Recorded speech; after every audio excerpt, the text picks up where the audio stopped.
Hi, my name is Grace Liau, and I'm one of the therapeutic learning coaches at Bright Beginnings Pediatric Services. And I wanted to share my favorite book this morning, which is The Math Curse by John Scieszka and Lane Smith. So here we go.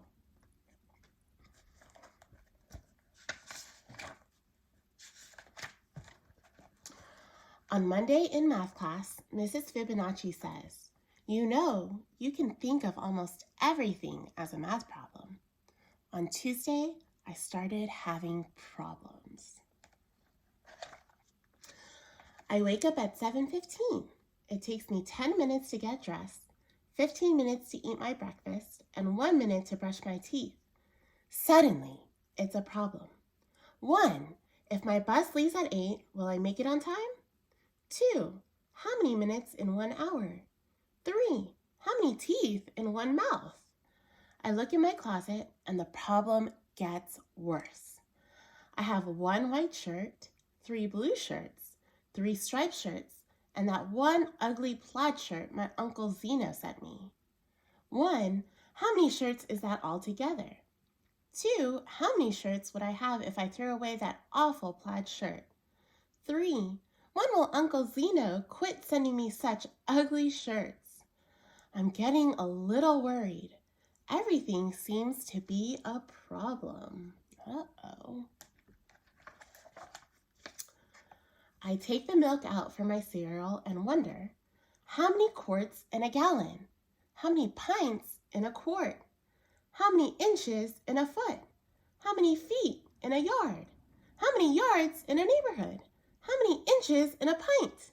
How many feet in my shoes? I don't even bother to take out the cereal. I don't want to know how many flakes in a bowl. Mrs. Fibonacci has obviously put a math curse on me.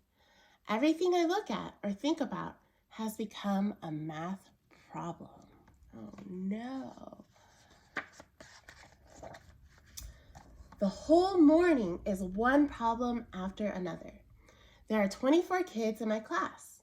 I just know someone is going to bring in cupcakes to share. We sit in 4 rows with 6 desks in each row. What if Mrs. Fibonacci rearranges the desks to make 6 rows, 8 rows, 3 rows, 2 rows? I count the 24 kids in our class again, this time by twos. Jake scratches his paper with 1 finger. How many fingers in our class? Casey pulls Eric's ear. How many ears in our class? The new girl Kelly sticks her tongue out at me. How many tongues in our class? I am about to really lose it when the lunch bell rings. Ring!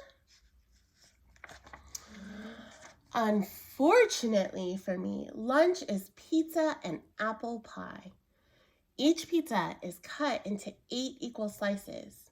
Each pie is cut into 6 equal slices. And you know what that means? Fractions.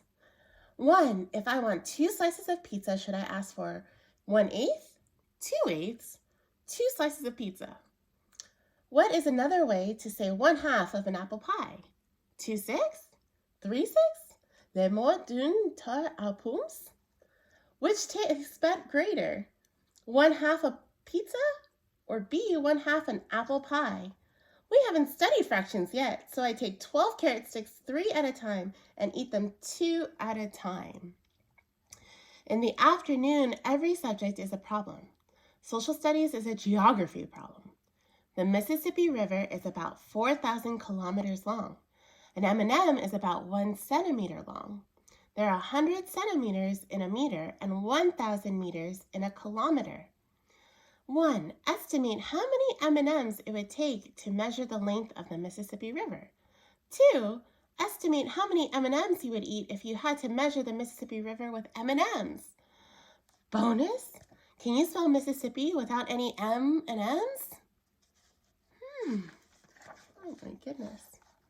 English is a word problem. If mail plus box equals mailbox, 1, does lipstick minus stick equal lip? 2, does tuna fish plus tuna fish equal forna fish? Physical ed is a sports problem.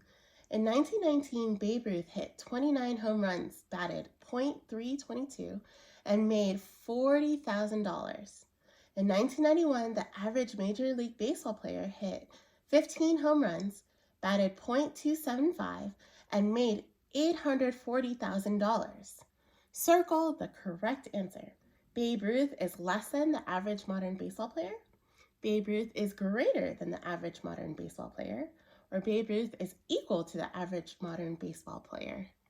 Oh my. In art, we finally get to relax with a connected dot picture. Here is my picture. But too bad it turns out to be a connect the ancient Mayan numerals picture. Oh no. Math is just a total problem. Mrs. Fibonacci says there are many ways to count. She asked me to give some examples. Russell counts on his fingers. 1, 2, 3, 4, 5, 6, 7, 8, 9, 10. Molly says, well, you can count by 2, 4, 6, 8, 10. Mrs. Fibonacci says, I always count 1, 1, 2, 3, 5, 8, 13. But on the planet Tetra, kids have only 2 fingers on each hand. They count 1, 2, 3, 10. And on the planet Binary, kids have only 1 finger on each hand. They count 1, 10. What are the next 5 numbers in each sequence above? Do you think Mrs. Fibonacci has been to the planet Tetra? How would you bowl if you lived on the planet Binary? Oh.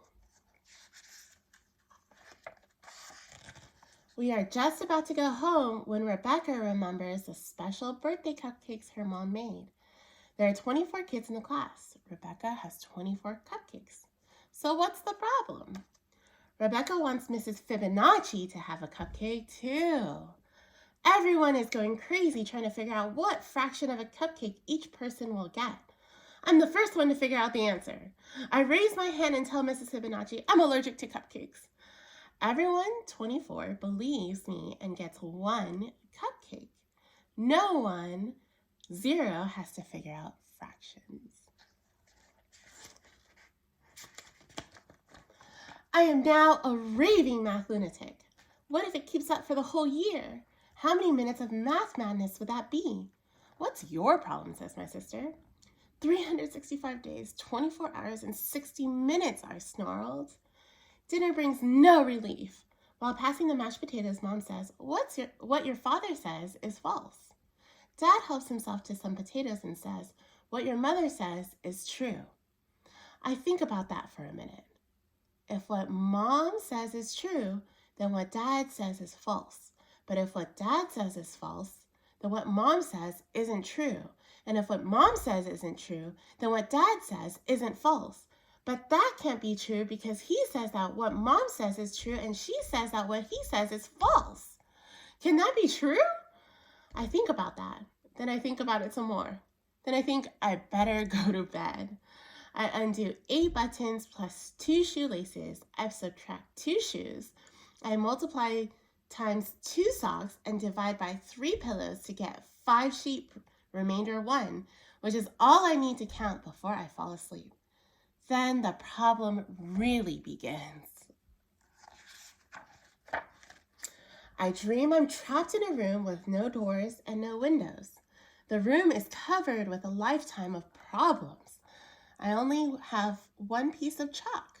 How do I get out? I'm about to give up and die when the answer to my problem comes to me. Fractions. I break the chalk in half. Then I put the 2 halves together. 1/2 plus 1/2 equals 1 whole. I put the hole in the wall and jump out. I'm free! I wake up Wednesday morning at 7:15. It takes me 10 minutes to get dressed, 15 minutes to eat my breakfast, and 1 minute to brush my teeth. My bus leaves at 8. What time will I be ready? 7:41. No problem. I've broken the math curse. I can solve any problem. And life is just great until science class when Mr. Newton says, you know, You can think of almost everything as a science experiment. The end.